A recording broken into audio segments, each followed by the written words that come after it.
Selamat pagi teman-teman sekalian.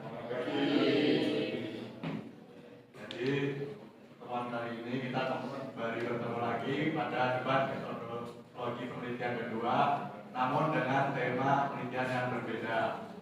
Nah, pada pertemuan kali ini adalah meramu latar belakang penelitian kualitatif.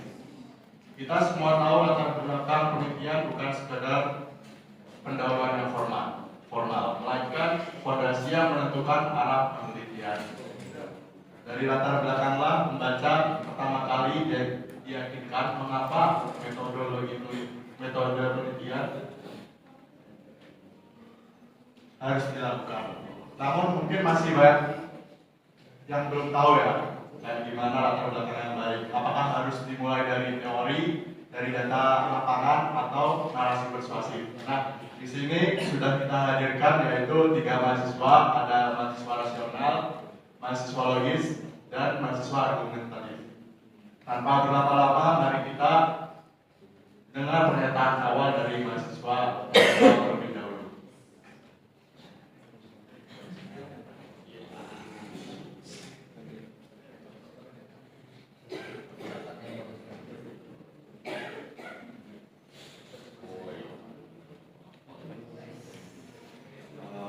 Baik, terima kasih moderator atas waktunya yang telah diberikan kepada saya sebagai mahasiswa rasional.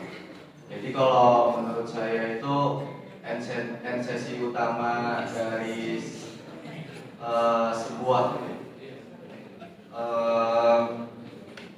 latar belakang penelitian kualitatif itu membangun masalah secara komprehensif. Kuncinya itu adanya gap analisis. Jadi gini, jadi dengan adanya gap analisis kita itu bisa membandingkan informasi yang ideal dengan teori yang ada di lapangan. Jadi kita membandingkan di keduanya.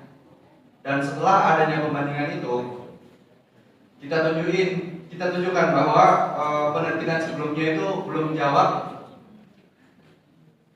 gap tersebut. Jadi tanpa adanya latar belakang tersebut, tanpa adanya gap analisis, maka latar belakang itu hanyalah cerita panjang belaka yang tidak ada ujungnya. Baik, untuk mahasiswa logis saya minta pendapat Anda. Ya, terima kasih atas kesempatannya. Nah, kalau menurut saya itu setuju bahwa keberadaan gap itu memang penting. Nah, tetapi yang lebih utama itu adalah kayak alur itu harus logis dalam sebuah penulisan. Nah, latar belakang itu harus disusun secara mengalir, dimulai dari kayak isu yang lebih besar atau umum. Nah, kemudian itu diarahkan secara bertahap menuju fokus penelitian yang lebih spesifik. Setiap paragraf itu perlu saling terkait dan berfungsi sebagai jembatan, sehingga itu pembaca dapat mengikuti alurnya tanpa merasa melompat-lompat. Nah, dengan demikian itu tidak hanya gap yang terlihat jelas, tetapi jalan pikiran peneliti itu dapat dipahami oleh para pembaca. Mungkin dari saya. Ini kalau dari saya, pernyataan awal saya, dan ini teman-teman saya berdua. Kalian berdua ini saya lihat terlalu kacamata kuda, tahu nggak? Tahu kacamata kuda? Jadi tidak melihat secara luas. Sedangkan penelitian kualitatif itu hidup bersama kita, hidup di antara kita juga. Jadi kalau misalnya cuma berkutat di gap alur itu aja, buat apa kita meneliti itu, Mas? Sedangkan latar belakang ini tuh saya lihat tuh sebagai pemicu awal untuk kita, untuk membaca lah, biar tahu bagaimana pembaca itu merasakan apa yang kita teliti, Mas. Itu saya dari saya kembalikan ke moderator.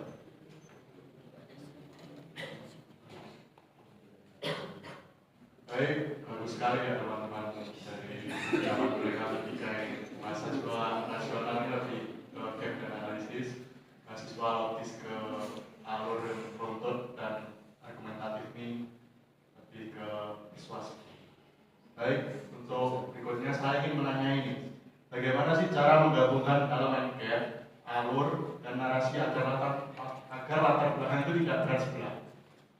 Silakan, suara siapa? Baik, jadi dalam penelitian kualitatif itu gap itu memang penting. Meskipun pendekatan kualitatif itu seperti yang dikatakan oleh mahasiswa argumentatif, yaitu yang bersifat luas, yaitu kayak menekankan makna, pengalaman, dan konteks. Kita juga harus menemukan celah yang belum diungkap penelitian terdahulu gitu, penelitian sebelumnya. Jadi misalnya kalau penelitian sebelumnya itu hanya menyoroti aspek kebijakan, sementara belum banyak mengkaji tentang pengalaman masyarakat di tingkat lokal, maka disitulah gap penelitian kita. Dengan gap ini, penelitian kualitatif akan punya pijakan akademis yang kokoh, jadi tidak gampang rapuh dan tidak gampang goyah. Seperti itu.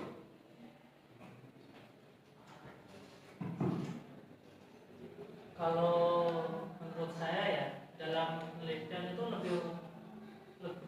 dalam penelitian itu alur lebih utama. Nah, penyusunan materi itu harus runtut agar pembaca itu dapat mengikuti jalan pikir peneliti dengan mudah. Nah, kalau untuk latar belakang itu sebaiknya dimulai dari fenomena yang bersifat umum atau luas, lalu perlahan dipersempit persoalan yang lebih spesifik, sehingga akhirnya diharapkan pada gap yang ingin diteliti. Nah, setiap paragraf itu perlu saling terkait sebagai jembatan, sehingga pembaca itu tidak merasa melompat-lompat lah dari satu ide ke ide lain. Dengan pendekatan itu tuh, meskipun penjelasannya bersifat naratif atau logika penelitian itu tetap terlihat jelas dan alur berpikirnya itu sistematis, tidak lompat-lompat ya. Mungkin dari saya begitu.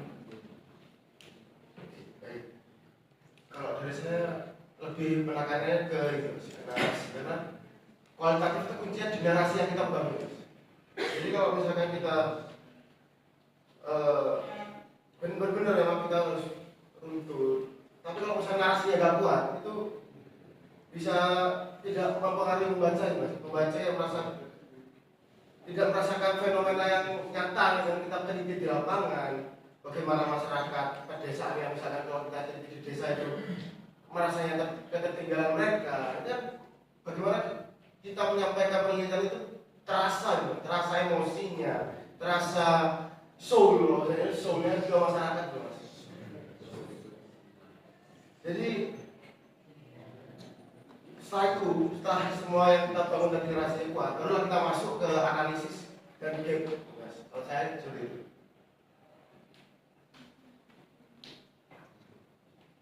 Baik, sangat menarik dari jawaban itu. Saya ingin menanyai lebih dalam lagi.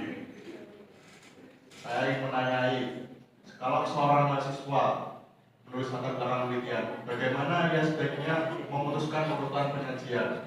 Apakah selalu dimulai dari teori dan gap, dari alur umum ke khusus, atau malah dari narasi persuasif? Apa kriteria yang harus dipakai?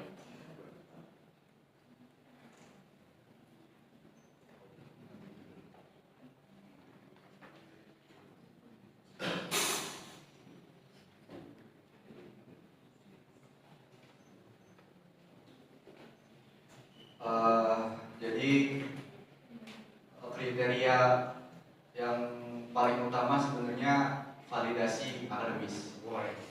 Jadi kalau semisal data itu tidak valid, ya buat apa diteliti gitu loh. Latar belakang penelitian itu bukan sekedar cerita, bukan sekedar isinya narasi semua. Jadi melainkan harus menegaskan mengapa penelitian ini layak dilakukan.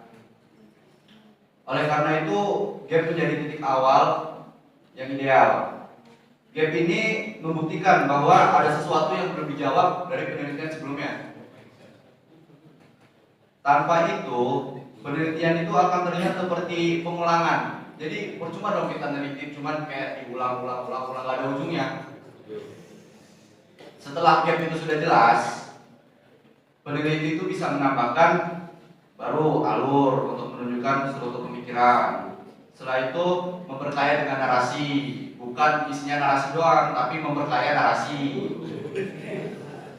agar tidak terlihat kering atau agar bisa terlihat kayak menarik lah. Jadi posisi gap itu adalah fondasi seperti yang saya katakan di awal, dan fondasi itu pasti yang namanya fondasi pasti susah buat digoyahkan. Dan sementara alur dan narasi itu hanyalah penguat. Jadi kedudukannya masih kuatan gap.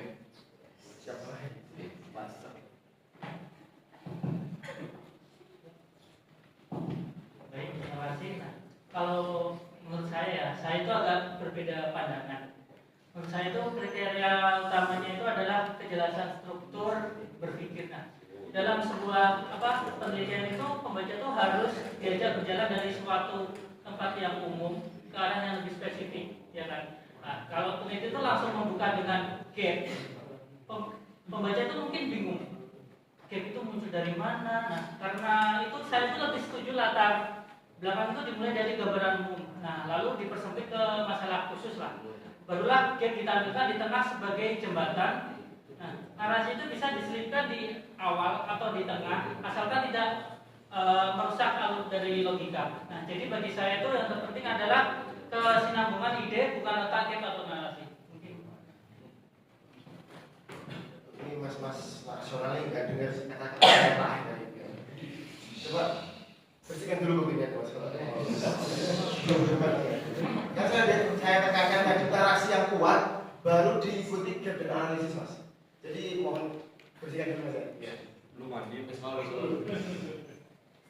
Jadi kalau dari saya ini lebih ke gaya komunikasi saja sih mas. Jadi komunikasinya itu bagaimana kita menyampaikan bahwa ini loh ada masalah yang penting loh. Masalah yang penting ini saya rasa nggak bisa disampaikan melalui gap dan analisis. Jadi kalau kita nggak bangun narasi yang kuat, ini kita nggak bisa menyampaikan. Ini misalkan ada masalah di desa ini yang sangat penting. Cuma dari penelitian gap sebelumnya, alur yang logisnya kita tidak bisa merasakan. Ini tadi kembali ke argumentatif itu emosi, jiwa, mas. Pandangan jiwa untuk meneliti itu kan ada, mas. Jadi kita membujuk, mengajak membaca untuk merasakan hal yang sama ketika kita teliti gitu. Kemudian saya setuju dengan bahasa yang akademis, tapi kalau cuma secara akademis tapi nggak hidup di pembacanya harus buat apa mas? Terima kasih.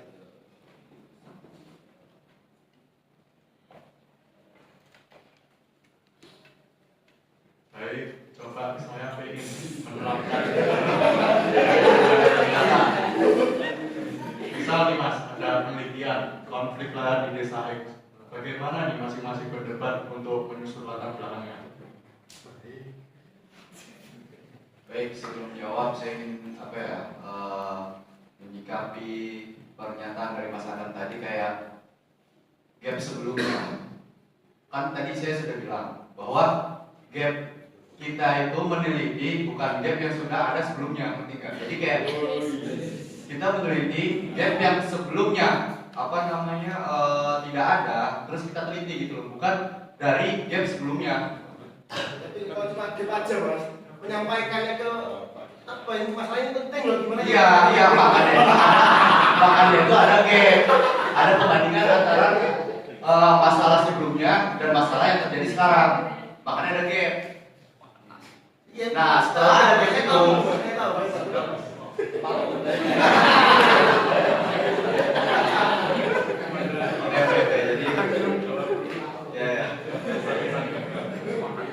jadi saya menjawab dulu ya pertanyaan dari moderator, yaitu bagaimana nanti mahasiswa mengambil penelitian tentang konflik lahan di desa X. Jadi saya akan membuka latar belakang dengan dasar dari hukum agraria dan kebijakan redistribusi tanah,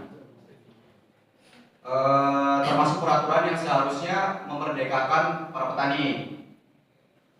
Jadi setelah itu saya tampilkan data empiris atau data yang berdasarkan pengalaman yang menunjukkan bahwa meskipun kebijakan sudah ada, toh buktinya konflik lahan masih ada, malah justru meningkat. Khususnya di daerah yang seharusnya tertib administrasi. Nah, di situ saya tunjukkan gapnya. Jadi ada perbandingan di situ antara peraturan yang ada dan dengan realitas apa yang terjadi di lapangan. Dan penelitian saya akan mencoba menjelaskan mengapa gap itu terjadi dan bagaimana pengalaman masyarakat menjalaninya. Jadi seperti itu. Ya, kalau menurut saya berbeda dengan pendapat Anda ya.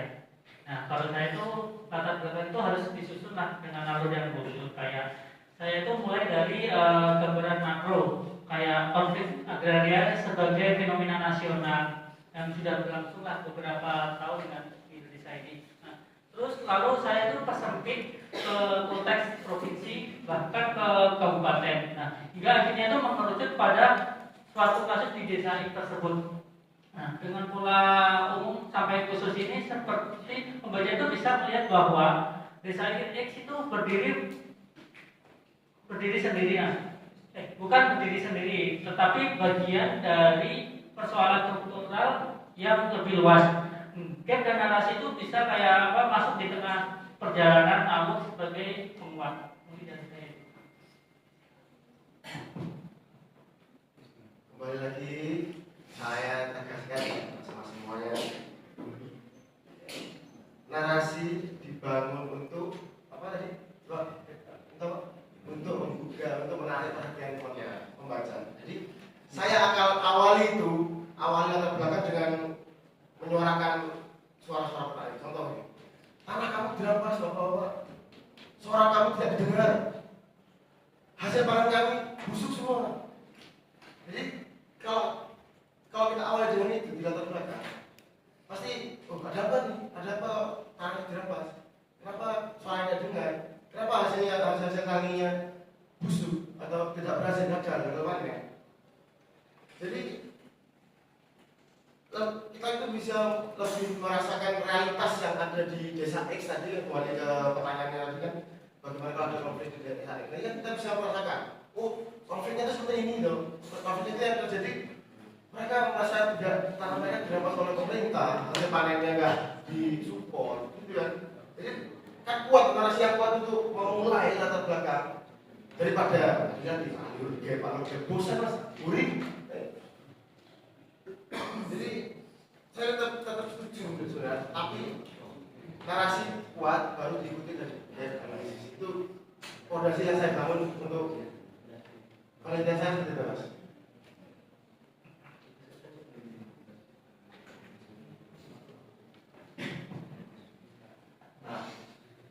Sekarang kita masuk ke sesi saling sanggah.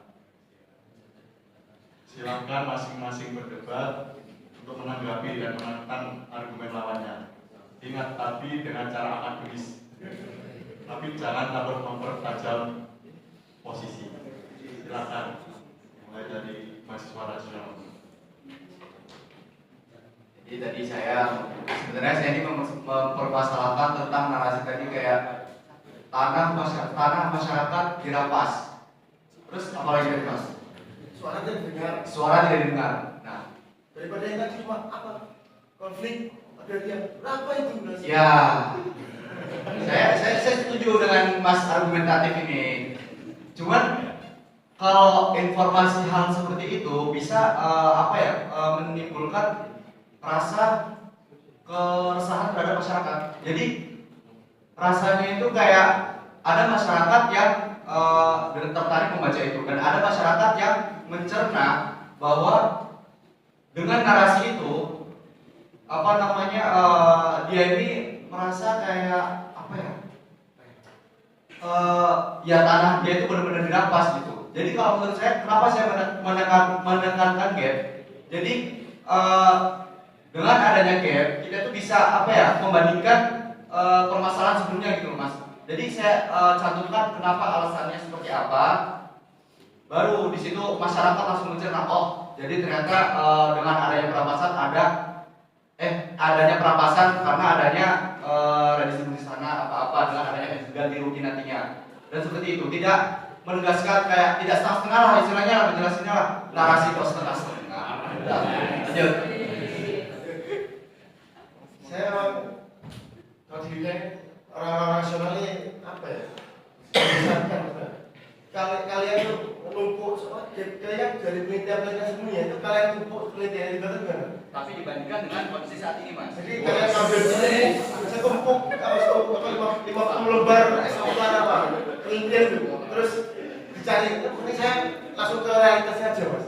Realitas di lapangan seperti apa, masyarakat bagaimana? Tadi ada bilang narasi yang kuat, narasi yang dihampas kuat. Karena dia bilang masyarakat yang baca pasti tertarik, maksudnya mungkin enggak percaya sama saya. Daripada hal mereka kaku kaku kayak gitu mas, apa baca mas? Terus yang doang mas. Ini ngapain mas? Percaya sih bulan penelitian buat masyarakat luas pasti. Kayak gitu tuh jadinya apa ya? Laporan-laporan yang ada di tiap hari ini enggak benar.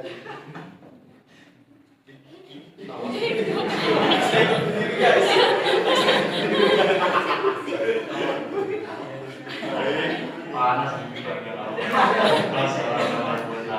Baik, jadi kita geser aja ke mahasiswa nasional dan logis.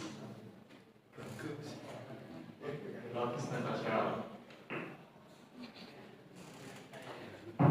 Ini giliran saya ya. Nah, itu Anda yang nasional. Nah, Anda itu terlalu menekankan gap, terlalu banget. Seolah-olah penelitian kualitatif itu harus selalu seperti penelitian kualitatif yang mencari variabel kosong. Padahal kan kualitatif itu berangkat dari fenomena sosial ya, dari kompleksitas realitas. Nah, gap itu kan bisa muncul, tetapi janganlah dijadikan titik awal mutlak. Itu kayak alur berpikir runtut itu lebih penting agar pembaca terlihat benang merah dari fenomena tersebut.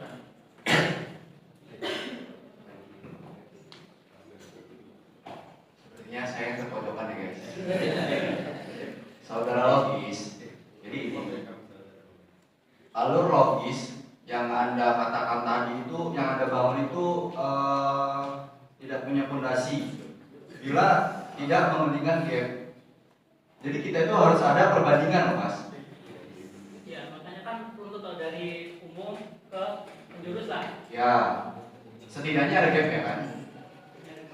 Ya kan? Untuk itu alur kan? Maksudnya? Kan untuk kayak kita yang tadi saya jelaskan yang dari nasional terus ke provinsi, kabupaten, nah itu kan untuk dari situ kan kita tahu dari desa X ini apa gitu kan. Ya makanya itu dari nasional ada gap ke provinsi, dari provinsi ada gap ke kabupaten, dari kabupaten ada gap dari kecamatan, dari kecamatan ada gap dari desa. Nah, dari gap-gap itulah masalah dibangun.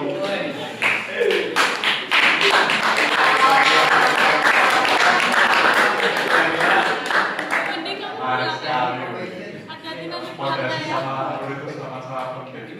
Cuma berdebatnya urutannya aja nih. Nah, supaya makin tajam, saya ingin dengar argumentatif musuh logis.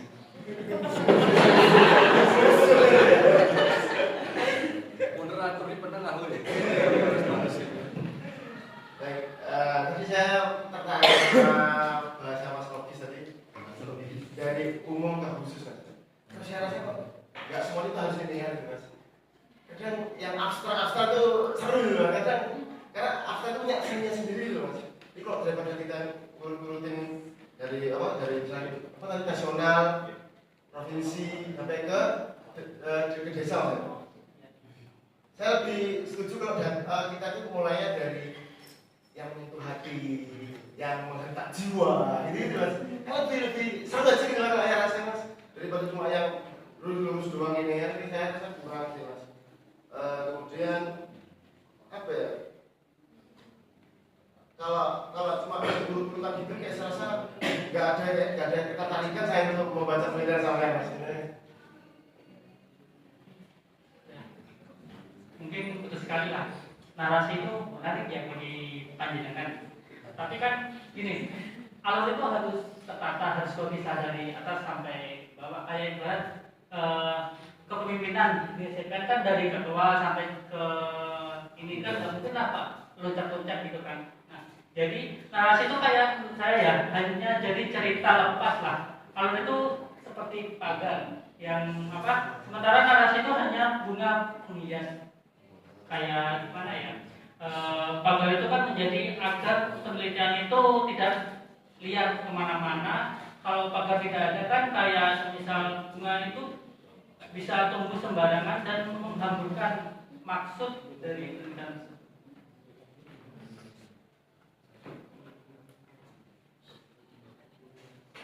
Baik, kita ya saya tutup sampai sana lagi. Jadi dari debat ini, perdebatan hari ini memperlihatkan bahwa tidak ada satu pendekatan yang paling besar. Justru ketiganya saling melengkapi. Rasional memberi dasar akademik yang kokoh melalui gap analisis, logis menjaga struktur dan konsistensi alur berpikir, argumentatif menghadirkan narasi yang hidup dan menyentuh sisi manusiawi. Kesimpulannya, penyusunan latar belakang penelitian kualitatif dan ideal adalah kombinasi dari ketiganya. Kuat secara ilmiah, runtuh secara logika, dan bermakna secara sosial. Dengan cara itu, penelitian tidak hanya berhenti di atas kertas, tapi juga relevan, menarik, dan mampu memberi suara bagi masyarakat. Mungkin untuk debat pada sesi hari ini cukup. Sekian, terima kasih banyak. Mohon maaf bila ada kesalahan. Assalamualaikum warahmatullahi wabarakatuh.